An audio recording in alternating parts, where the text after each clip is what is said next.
Thank you. Hi everyone, and welcome to 10 Talks, short talks, big ideas shared locally.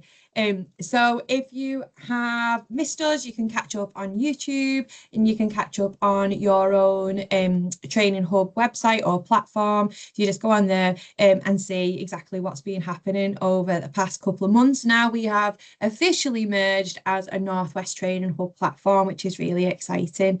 So if you're used to us, then please turn your cameras off, turn your microphones off, sit back, relax, enjoy our conversation. And then after 10 minutes, we're going to stop recording for you to ask some really honest questions.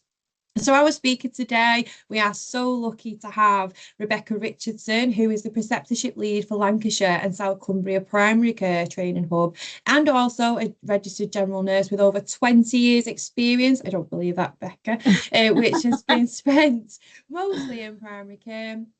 So in today's 10 Talk, Rebecca is going to be sharing how really effective preceptorships help newly qualified nurses to build that confidence, to develop skills, and to thrive in primary care.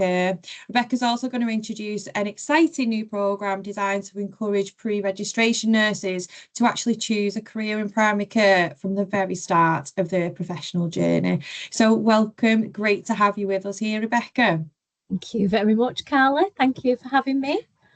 No problem. So tell us a little bit about your role at the Training Hub.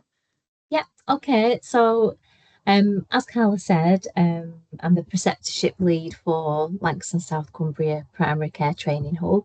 And my role is predominantly to support the preceptorship programmes that we offer and work closely with practices, universities, learners, preceptors, newly qualified professionals, those transitioning from secondary care or community care into general practice or return to practice nurses. And I suppose my aim is to ensure that people receive the right amount of support at every stage of their journey, be it from student on a placement through to becoming that confident, competent, autonomous practitioner really in primary care. And by supporting the preceptees and learners and employers, I do think it's important for retention and recruitment as well, but ultimately to improve patient care across primary care services. That's brilliant. Yeah, absolutely. Like you say, it covers a lot of those things that we see in terms of recruitment, retention, loads of workforce issues to be supported at the start of your career. It's a fantastic opportunity. So tell us a little bit about the pre-preceptorship programme and how did you recognise the need for that? Okay, so the pre-preceptorship programme we developed after sort of identifying really a gap between the transition from being a student to being a newly qualified professional working in primary care, and also job advertisements that are looking for general practice nurses as part of the criteria, and usually it's written in as experience essential, being a dominant feature across a lot of job advertisements. So through working closely with students, universities and general practice teams, it was recognised as well that a lot of these learners are interested in a career in primary care but lack that exposure and experience to apply for those jobs. So it was thinking about how can we meet that need, how can we fill that gap. So we wanted to create a programme that will provide additional support to students that are on the final placement, helping them develop their competence, the professional knowledge, the clinical skills that you need to be an autonomous practitioner and a general practice nurse working in primary care. So we devised the programme to enhance the understanding of how primary care operates, and that includes from not just the clinical perspective but also the business aspect of general practice as well, and at the same time being aware that we need to attract and retain nurses to work in primary care.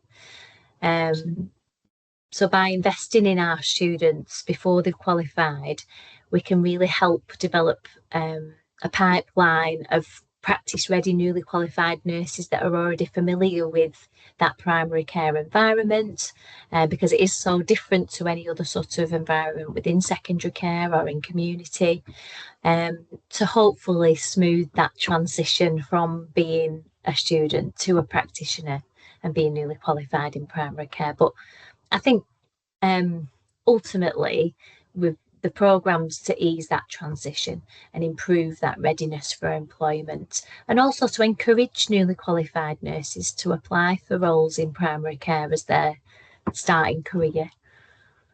Yeah, absolutely. It must feel like a real investment. And as you said, it is almost like that handover, isn't it, from being a student? Yes, you could go and apply for a job and then go on to a preceptorship, but there is that gap in between, isn't there? Where maybe I think, especially as you say, if you're not au fait with the business side of things, and it is a very unique position in terms of nursing. It must be absolutely essential for them to do that. So give us a little bit of an idea around how you actually designed the program. What does it contain? What's it like? Yeah. So the student would attend a placement like they would on a standard placement in general practice. The pre-preceptorship was a 12-week long placement, and alongside that, they would have 1 day a week where they come out of the practice and attend a developmental day where we work on clinical skills. We covered chronic disease management, leadership, respiratory care, NHS health checks, venipuncture, diabetic foot screening, well-being, and professional development.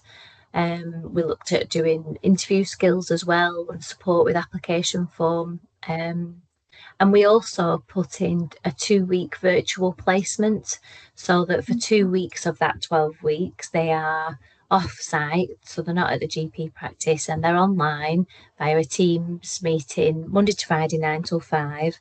And they attend our virtual placements, which is basically an exposure to all the services that are involved within primary care. We have a virtual family that have multiple different conditions that are addressed within primary care. So we introduce each family member to the learners, and they, by the end of the placement, will be able to assess those patients, look at what their needs are, form a care plan, and signpost to whichever service they've sort of learned about within the virtual placement. So that's a 2-week element of the 12 weeks. So not only is it, this packed 12 weeks, but actually it's really innovative and digital focused as well. So I'm guessing, especially with the footprint of Lancashire and South Cumbria, that must be an absolute game changer to be able to do something virtual. Yeah, well, it's such a vast area, so that needs to be online really to make it work. But the pre-preceptorship development days are a mixture of virtual learning and face-to-face learning, and we try and find somewhere central for the learners to get to, dependent on which university that they're based at, really.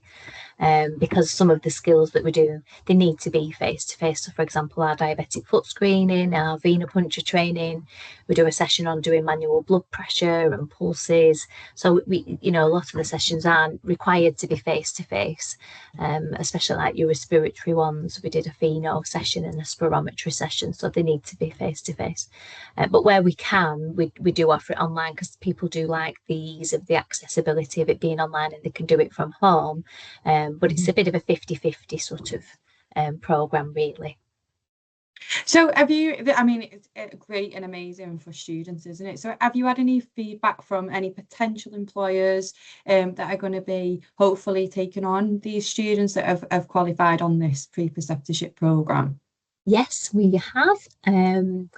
Whilst the learners have been on placement, one of the practices actually devised a job role specifically for somebody that had undertaken the pre-preceptorship programme. And I'm very pleased to say that somebody has, excuse me, taken that position now that was on our programme. So she's been employed as a GPN for when she gets her PIN.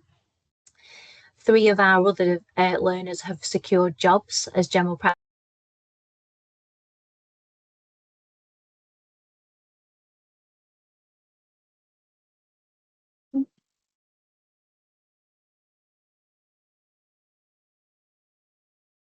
Oh, you're on mute. Oh, sorry, I don't know how that it's happened, all Rebecca. right. Sorry. I don't Tell know how us that what you happened was. either. So I don't know where I was up to. So the feedback from the employer. So I had that you've had feedback. So she's now going to be employed when she gets a Yes. pin. Yeah. And then And after so, that, yeah, so we've got another 3 learners that have secured jobs as general practice nurses, and one of the learners has secured a job as a district nurse within the community. We've had fantastic feedback from the practices and from the learners. They've really enjoyed the programme, really benefited greatly from developing the clinical skills and competence and confidence in working in primary care. that sounds amazing. So we've actually been talking for 10 minutes. Can you believe that? Oh I, gosh. I know. So we're gonna thank you very much. We're gonna stop the recording there, and then we're gonna go to a few questions if people have got them. But I know that we also discussed some others. So